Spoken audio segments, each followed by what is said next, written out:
بسم الله والحمد لله والصلاة والسلام على رسول الله أشهد أن لا إله إلا الله وأشهد أن محمدا عبده ورسوله ما بعد قال الله تبارك وتعالى في كتابه العزيز إن الله لا يخفى عليه شيء في الأرض ولا في السماء هو الذي يصوركم في الأرحام كيف يشاء لا إله إلا هو العزيز الحكيم۔ سورۃ آل عمران کی آیت نمبر 5 اور 6 پڑھی گئی، جس کا ترجمہ یہ ہے کہ بے شک اللہ رب العالمین سے کوئی چیز چھپی ہوئی نہیں ہے۔ ان اللہ لا یخفی علیہ شیء، کوئی چیز اللہ کے احاطہ علم سے باہر نہیں ہے، کوئی چیز اللہ پر مخفی نہیں ہے، کوئی چیز اللہ پر چھپی ہوئی نہیں ہے، کوئی چیز ایسی نہیں ہے جس کے بارے میں اللہ نہ جان رہا ہو۔ ہر چیز کا ہر وقت مکمل علم اللہ کو ہے، ہر چیز کا ہر وقت مکمل علم اللہ کے پاس ہے۔ ان اللہ لا یخفی علیہ شیء، یعنی کوئی بھی ایسی چیز ہے ہی نہیں جس کا علم اللہ کے پاس نہیں ہے۔ فی الارض ولا فی السماء، نہ زمین کے اندر کوئی ایسی چیز ہو سکتی ہے، نہ زمین کی گہرائیوں میں، بلکہ حدیث میں 7 زمینوں کا ذکر ہے۔ 7 زمینوں کے اندر کوئی ایسی چیز نہیں، 7 آسمان کے اندر ایسی کوئی چیز نہیں، اس پوری کائنات میں کوئی ایسی چیز نہیں جو اللہ سے چھپی ہوئی ہو۔ اللہ رب العالمین ہر چیز کا جاننے والا ہے۔ وما تسقط من ورقۃ لا يعلمها الا هو، درخت سے جو پتا گرتا ہے وہ اللہ اس کو جانتا ہے۔ بارش کے جو قطرات گرتے ہیں کہاں گرتے ہیں اللہ اس کو جانتا ہے۔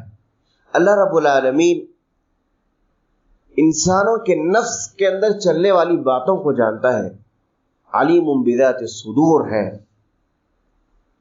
اللہ رب العالمین چونٹیوں کے چلنے کی آہٹ کو سنتا ہے، ان کی ضرورتوں کو پوری کرتا ہے اور ان کو دیکھتا ہے۔ کوئی چیز اللہ کے علم سے باہر نہیں ہے۔ ان اللہ لا يخفى علیہ شیء فی الارض ولا فی السماء هو الذی یصورکم فی الارحام کیف یشاء، وہی وہ ذات ہے، یصورکم فی الارحام کیف یشاء، جو تمہاری صورت بناتا ہے رحم کے اندر ہی۔ یہ اللہ کی قدرت کا ایک شاہکار نمونہ ہے کہ اللہ رب العالمین ایک انسان کو چہرہ دیتا ہے، ایک انسان کی شکل و صورت، اس کا قد گاٹھ بناتا ہے، اس کی جسامت اللہ رب العالمین طے کرتا ہے، اس کا جسم اللہ رب العالمین طے کرتا ہے، اس کے جسم کے اعضاء کو اللہ رب العالمین بناتا ہے اللہ کی مرضی کے مطابق کہ کیسی اس کو صورت دینا چاہیے، کیسی اس کو شکل دینا چاہیے، کیسے اس کو جسم دینا چاہیے، کیسے اس کو اعضاء دینا چاہیے، مکمل دینا چاہیے، ناقص دینا چاہیے، کالا بنانا چاہیے، گورا بنانا چاہیے، لمبا بنانا چاہیے، پست قد بنانا چاہیے، قابل بنانا چاہیے، معذور بنانا چاہیے، نیک بنانا چاہیے، فاجر بنانا چاہیے۔ هو الذی یصورکم فی الارحام کیف یشاء، جیسے وہ چاہتا ہے ویسے وہ ایک صورت جسم ساخت دے دیتا ہے۔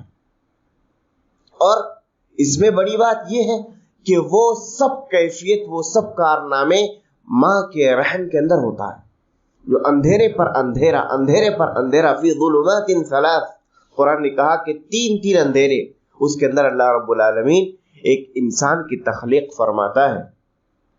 یا ایھا الناس انا خلقناکم فی ریب مما خلقناکم فإن كنت فی شک مما خلقناکم، اے لوگو ہم نے جو پیدا کیا ہے اس کے سلسلے میں اگر تم شک کرتے ہو ہمارے خالق ہونے پر، تو ایک انسان کیسے بنتا ہے؟ دیکھو، ماں کے رحم کے اندر اللہ رب العالمین پہلے نطفے کو حفاظت کے ساتھ اللہ رب العالمین رکھتا ہے، پھر اس کو خون کا، کئی دنوں کے بعد اللہ خون کا ایک ٹکڑا بناتا ہے، خون کے ایک ٹکڑے کے بعد اللہ رب العالمین 40 دنوں بعد اس کو ایک گوشت کے لوتھڑے کی شکل دیتا ہے، اور پھر اس گوشت کے لوتھڑے سے اللہ رب العالمین ہڈیاں بنانا شروع کرتا ہے، ہڈیاں بناتا ہے، اور پھر اس کے اندر جسم کی کیفیت اللہ رب العالمین دینا شروع کرتا ہے۔ اس کے اندر دل ہوتا ہے، دماغ ہوتا ہے، آنکھیں ہوتی ہیں، سب اللہ رب العالمین بناتا ہے۔ پھر وہیں پر تقدیر لکھی جاتی ہے، کیا رزق اس کو ملنا چاہیے، کیا اس کی عمر ہونی چاہیے، نیک ہونا چاہیے، برا ہونا چاہیے، سب کچھ لکھا جاتا ہے۔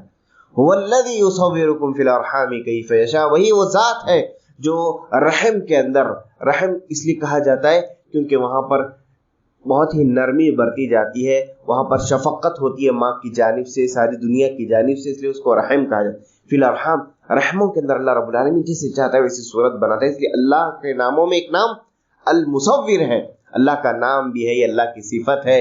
اور اللہ رب العالمین کو سخت نفرت، اللہ رب العالمین کو سخت غضب ہے ایسے لوگوں پر جو تصویر بناتے ہیں۔ یہ اللہ کا خاصہ ہے، یہ اللہ کی خاص صفت ہے۔ اللہ کہتا ہے کہ کون ہے من ذهب يخلق كخلقی، جو میرے پیدا کرنے کی طرح پیدا کرنا چاہتا ہے، میرے بنانے کی طرح بنانا چاہتا ہے، میرے بنانے کی طرح تصویر بنانا چاہتا ہے۔ اس کی وعید میں بے شمار حدیثیں ہیں۔ اللہ کے نبی صلی اللہ علیہ وسلم نے فرمایا کہ قیامت کے دن سب سے سخت عذاب ہوگا تو مصورین کو ہوگا، تصویر بنانے والوں کو ہوگا، سب سے سخت عذاب۔ ان اشد الناس عذاب یوم القیامت المصورون۔ پیارے نبی صلی اللہ علیہ وسلم نے فرمایا کہ جتنی تصویریں انسان بنائے گا وہ تصویریں جسم اختیار کر کے نکلیں گی قیامت کے دن، اور وہ جہنم میں اس کو عذاب دیں گی، سب کی سب تصویریں۔ اللہ کہ نبی صلی اللہ علیہ وسلم نے فرمایا کہ اللہ رب العالمین انسان کو مکلف کرے گا کہ جو تم نے بنایا اس میں روح ڈالو، اور وَلَيْسَ بِنَافِخٍ فِيهَا، کبھی بھی وہ اس کے اندر روح نہیں ڈال سکتا۔ تو تصویر ایک انتہائی سنگین جرم ہے۔ یہ نہیں معلوم کہ دینی تصویر اور غیر دینی تصویر کی تقسیم کیوں اور کہاں سے آئی، ایک بات۔ دوسری بات کہ ایک ہے نقش و نگار، پینٹنگ، اور دوسرا ہے بٹن کے ذریعے کھینچنا تصویر۔ انسان کے حرکت کیے بنا تصویر نہیں بنے گی۔ یہ بات اور ہے کہ پچھلے زمانوں میں زیادہ حرکت کرنی پڑتی تھی، اس زمانے میں ایک بٹن پر ساری تصویر بن جاتی ہے، یہ بات الگ ہے۔ لیکن یہ سب چیزیں تصویر بنانے میں ہی شامل ہیں۔ جس طرح پرانے زمانوں میں تیر، تلوار، خنجر استعمال ہوتے تھے، آج بم، میزائل استعمال ہوتے ہیں، گولی استعمال ہوتی ہے، کام وہی ہوتا ہے۔ تصویر کا بھی یہی معاملہ ہے۔ دنیا کے جتنے بڑے علماء ہیں سب نے اس کے خلاف فتوے دیے ہیں۔ تو یہ عمل گناہ ہے، کبیرہ گناہ ہے جو اللہ کو ناراض کرنے والا ہے، اور اس پر ایک نہیں، 4 4 5 5 10 وعیدیں آئی ہوئی ہیں۔ تو اللہ تعالیٰ کہتا ہے کون ہے جو میرے بنانے کی طرح بنانا چاہتا ہے؟ صرف وہی ہے جو چہرہ دیتا ہے، صرف اسی کی خاصیت ہے، ملکیت ہے کہ وہ چہرہ بناتا ہے۔ هو الذی یصور، اس لیے وہ المصور ہے، کوئی اور مصور نہیں ہے دنیا میں۔ هو الذی یصورکم فی الارحام کیف یشاء۔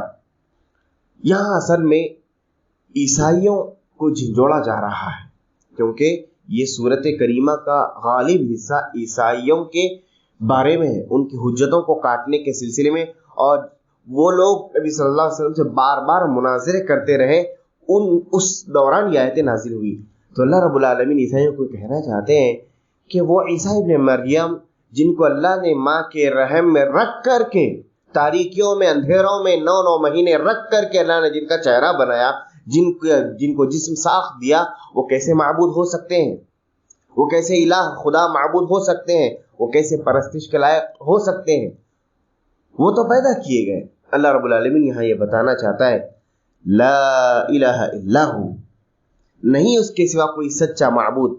معبود تو بہت ہے، گلی گلی آپ کو مل جائیں گے، لیکن عبادت کے لائق صرف وہی، ہر لحاظ سے، مالک ہونے کے لحاظ سے، خالق ہونے کے لحاظ سے، رازق ہونے کے لحاظ سے، رزق دینے والے کے لحاظ سے، ہر لحاظ، رب ہونے کی حیثیت سے، ہر لحاظ سے عبادت کے لائق اگر آپ دیکھنے جائیں گے، پرکھنے جائیں گے، تو ایک ہی ذات ملے گی، اور وہ اللہ رب العالمین کی ذات۔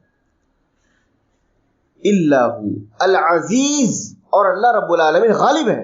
اللہ رب العالمین اپنے معاملے پر غالب ہے، کوئی اللہ کو مجبور نہیں کر سکتا، کوئی اللہ کو مشورہ نہیں دے سکتا، کوئی اللہ رب العالمین کو محتاج نہیں کر سکتا، نہ اللہ کسی کے آگے محتاج، نہ کسی کے آگے مجبور، نہ اللہ رب العالمین کو کسی کے مشوروں کی اور کسی کی مدد کی ضرورت۔ العزیز جو غالب ہے، زور آور ہے، کسی کا محتاج نہیں، مجبور نہیں ہے۔ یعنی اللہ رب العالمین کو اس کے کوئی کام کرنے سے کوئی چیز رکاوٹ نہیں، وہ چاہے کسی کو کالا بنا دے، وہ چاہے کسی کو گورا بنا دے، وہ چاہے کسی کو غریب فقیر بنا دے، وہ چاہے کسی کو امیر ترین بنا دے، وہ چاہے کسی کو معذور بنا دے، وہ جیسے چاہتا ہے ویسے پیدا کرتا ہے۔ هو الذی یصورکم فی الارحام کیف یشاء، جیسے چاہتا ہے ویسے کرتا ہے، کوئی مداخلت نہیں اس کی بادشاہ میں۔ کیوں؟ کیونکہ وہ العزیز ہے۔ اگر کوئی گورا ہے تو یہ اللہ کی منشا پر ہے، اگر کوئی کالا ہے تو وہ اللہ کے طے کرنے پر ہے، اگر کوئی لمبا ہے تو وہ اللہ کے طے کرنے پر ہے، اگر کوئی پست قد ہے تو وہ اللہ کے فیصلے پر ہے، اور اگر کوئی فقیر ہے محنت کے باوجود غریب ہے وہ اللہ کے فیصلے پر ہے، اور اگر کوئی تھوڑی سی محنت پر بہت زیادہ مالدار ہے تو وہ اللہ کے فیصلے پر ہے۔ ایک واقعہ ہے کہ عبدالعزیز الکنانی خلیفہ ہارون رشید کے زمانے میں خلیفہ ہارون رشید کے پاس آئے اور وہ بہت بدصورت تھے، وہ مناظرہ کرنے آئے کئی مسائل میں علماء سے، ان کے درباری علماء سے۔ تو لوگوں نے کہا کہ ان کی شکل ہی کافی ہے کہ ہم فیصلہ کر دیں کہ مناظرہ نہیں جیت پائیں۔ انہوں نے بات کو سن لیا اور بعد میں کہا کہ یہ چھت کا نقش و نگار آپ نے بہت خراب بنایا۔ کہا کہ میں نے نہیں بنایا، یہ تو صانع نے بنایا، کاریگر نے کہا، کاریگر کی خرابی ہے۔ تو انہوں نے کہا کہ میرا رنگ روپ بھی میں نے نہیں چنا، یہ تو اللہ کا دیا ہوا ہے، اور اگر میرا اختیار ہوتا تو میں یوسف کی صورت لے کر آتا دنیا میں، میرا اختیار ہوتا تو میں یوسف علیہ السلام کی صورت لے کر کے آتا۔ اسی لیے اللہ نے کہا وَلَا تَنَابَزُوا بِالْأَلْقَابِ لَا يَسْخَرْ قَوْمٌ مِّنْ قَوْمٍ عَسَىٰ أَن يَكُونُوا خَيْرًا مِّنْهُمْ، کوئی کسی کا مذاق نہ اڑائے، کوئی کسی کا لقب نہ بدلے۔ حضرت ابو درداء رضی اللہ تعالیٰ عنہ نے کسی صحابی کو کہا ایک کالی عورت کے بچے، ایک کالی ماں کے بیٹی، اللہ کے نبی صلی اللہ علیہ وسلم نے کہا کہ اسلام آ گیا اور تمہارے اندر سے جہالت نہیں گئی۔ ابو درداء، اسلام آ گیا اور تمہارے اندر سے جہالت نہیں گئی۔ تو اللہ کو یہ باتیں سخت ناگوار ہیں۔ العزیز، اللہ رب العالمین اپنی مرضی فیصلے پر یہ سب چیزیں طے اور مقدر کرتا ہے۔ الحکیم، لا الہ الا هو العزیز الحکیم، اور اللہ جو کرتا ہے اس میں اتنی حکمتیں پوشیدہ ہوتی ہے ہماری زندگی ناکافی ہے اس کو سمجھنے کے لیے، چھوٹی سے چھوٹی بات کو سمجھنے کے لیے ہماری زندگیاں ناکافی ہے، کیونکہ اللہ کا ہر فیصلہ، اللہ کی ہر خلقت، اللہ کی طرف سے ہونے والی ہر پیدائش پر حکمتیں ہوتی ہیں، حکمتیں ہوتی ہیں۔ انسان پر مصیبت آتی ہے اس پر حکمتیں ہوتی ہیں، انسان پر خوشیاں نعمتیں نازل ہوتی ہیں اس پر اللہ کی حکمتیں ہوتی ہیں۔ کیوں؟ وہ زور آور بھی ہے، اور اس کا یہ مطلب نہیں کہ ظالم ہے، حکیم ہے۔ اللہ تعالیٰ ہر چیز حکمت کے تحت کرتا ہے۔ یہ چند باتیں ان دو آیت کریمہ سے ہمیں معلوم ہے۔ اللہ رب العالمین مجھے اور آپ کو اللہ کی قدرت پر مضبوط ایمان رکھنے کی توفیق عطا فرمائے۔